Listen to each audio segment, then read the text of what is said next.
Adolescentes com brio se libertam da manipulação estatal contra as vontades dos tiranos. Será que você conseguiria fazer o que eles fizeram? Este é o Visão Libertária, sua fonte de informações descentralizadas e distribuídas. Atenção! Por questões de política de uso dessa rede social, iremos trocar algumas palavras para não sofrermos strike. O pintor frustrado será chamado de Bigodinho, seu partido por seu nome completo, e os adjetivos baseados no pintor de bigodistas.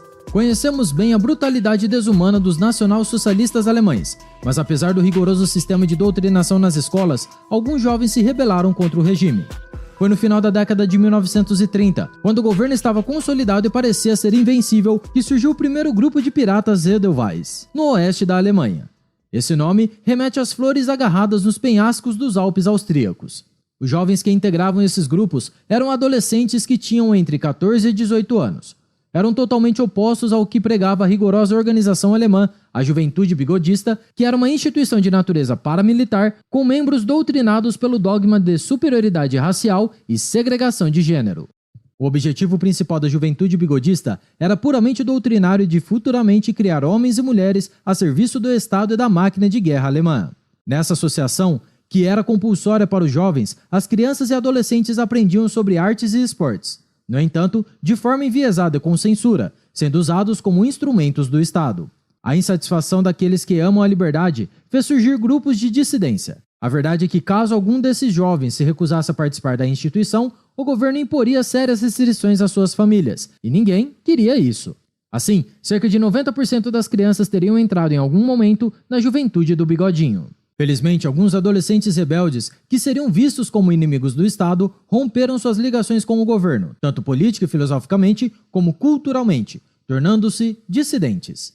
Esses piratas Edelweiss gostavam de romper alguns padrões, por isso deixavam os cabelos crescerem e adoravam escutar música americana como jazz. Isso era uma forma de rebeldia contra as imposições sociais. Pouco depois, o regime iria determinar que todos aqueles ouvindo certas músicas estrangeiras deveriam ser vistos como suspeitos e espancados sem misericórdia.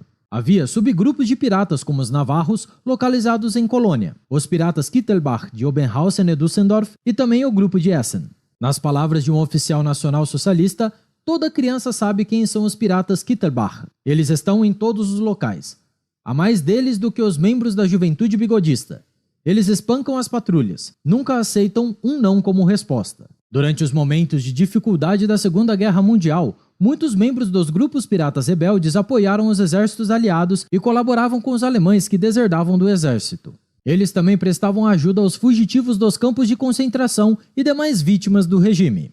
Uma das táticas de resistência desses jovens alemães era coletar folhetos de propaganda antinacional socialista que eram lançados pelas aeronaves aliadas e os distribuíam pelos correios. Eles pichavam em muros, abaixo o Bigodinho, fim da brutalidade alemã, entre outras coisas. Claro, se esses jovens da resistência contra a tirania do Bigodinho fossem pegos, a consequência era brutal e implicava em morte certa. Alguns deles foram enviados para reformatórios, hospitais psiquiátricos ou mesmo condenados a fazer trabalho forçado. Outros não escaparam dos métodos de tortura ou sentenças de morte. Esses rebeldes frequentemente se reuniam em esquinas pouco movimentadas para realizar suas reuniões sigilosas, faziam acampamentos e caminhadas, o que representava um desafio às restrições de circulação impostas pela ditadura. Gostavam da liberdade, negavam a rigidez do regime desumano que castrava o espírito livre e foram construindo sua subcultura com suas músicas e estilo de vida. Tinham como slogan a frase: Guerra eterna contra a juventude bigodista. Realmente, numa sociedade onde a propaganda era constante, poderosa e manipuladora, esses jovens tinham um espírito livre e não deixavam levar pelas mentiras do regime, o que era difícil. Imagina viver numa época onde não havia internet e divergência de ideias, onde todo o sistema de ensino, imprensa, literatura eram estritamente controlados por uma ditadura de partido único. E ainda, que tivesse poucos aliados de seu lado e um exército de milhões de pessoas contra você.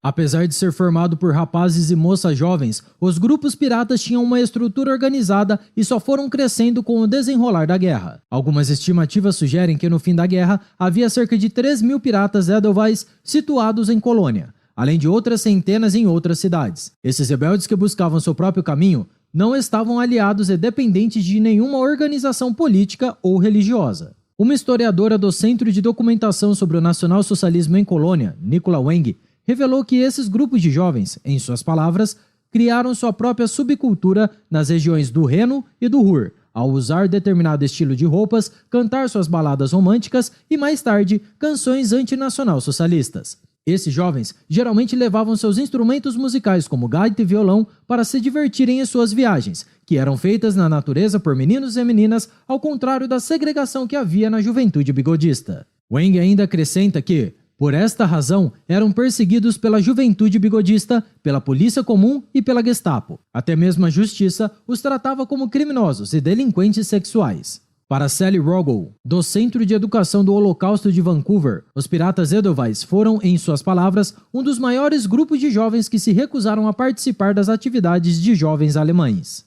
Mas antes da guerra e dos problemas que o governo alemão enfrentaria com as dificuldades impostas pelo conflito, a resposta dos nacionais socialistas aos grupos piratas foi mais leve. Esses jovens rebeldes eram vistos desde o início como irritantes, mas não estavam inclusos na política de terror seletivo do regime. No entanto, com o prosseguimento de uma guerra que parecia não ter fim, após reveses sérios aos alemães, as punições a esses jovens foram se tornando mais brutais. Até porque muitos piratas estavam sabotando o esforço de guerra alemão e prejudicando uma possível vitória destes. Alguns deles roubavam alimentos e mercadorias dos negócios ou dos trens de carga, ou descarrilavam vagões de trem lotados de munições, causando perdas severas às forças militares. Antes de 1944, os indivíduos identificados pela temida Gestapo como membros das gangues eram geralmente presos e soltos com a cabeça raspada, como forma de gerar vergonha perante o público. Alguns desses jovens chegaram a parar em campos de concentração organizados especialmente para os alemães problemáticos ou aqueles detidos temporariamente em prisões regulares. Mas foi em 25 de outubro de 1944 que o terrível chefe da SS carrasco de Hitler, Heinrich Himmler, impôs uma nova ordem para reprimir totalmente grupos de resistência alemã. Assim, em novembro do mesmo ano, cerca de 13 pessoas que pertenciam aos grupos de piratas, como os chefes da Ehrenfelder Group, foram enforcados publicamente em Colônia. Entre os piratas Edelweiss que foram enforcados estavam 6 adolescentes, entre eles Bartholomew Schrink, um ex-membro dos navarros locais. Infelizmente, a história desses grupos de resistência juvenis é pouco conhecida e divulgada, mas isso está começando a mudar. Nossa missão como libertários é trazer novamente à memória a bravura dessas pessoas que sacrificaram suas preciosas vidas para defender o que era certo. Muitos, de fato, não compactuavam tanto com a ideologia nacional-socialista e o rigor do regime, que impunha aos alemães várias privações e censuras. Mas quantas pessoas realmente agiram e tiveram coragem de enfrentar a tirania? Esses jovens piratas eram repudiados principalmente por quem deveria apoiá-los, os outros alemães, garotos e garotas que eram doutrinados e enganados pela juventude bigodista enquanto estavam sendo preparados para morrer pelo ditador.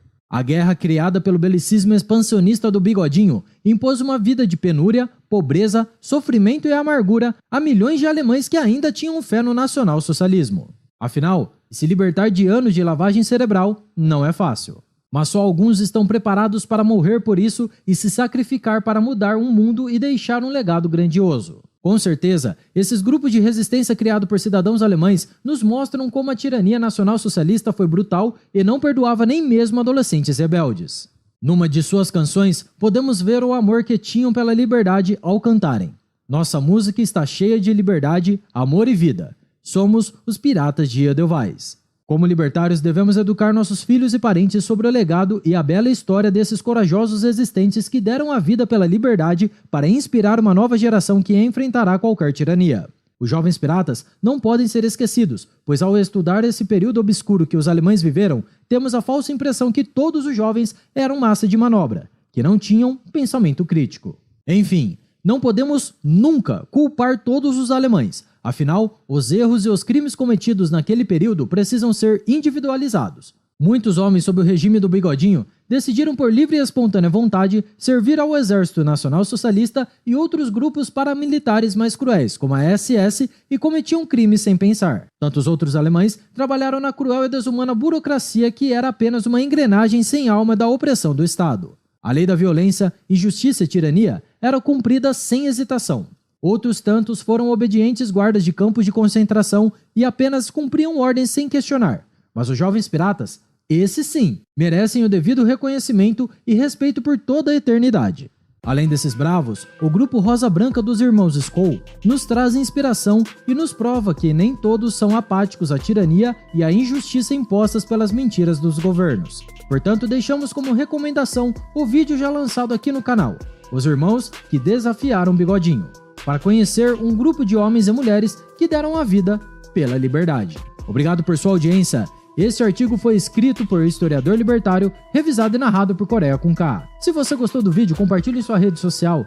Caso deseje ser avisado de outros vídeos, inscreva-se no canal e depois clique no botão da campainha. Escreva artigos você também, acesse visãolibertaria.com. Até a próxima e tchau, obrigado.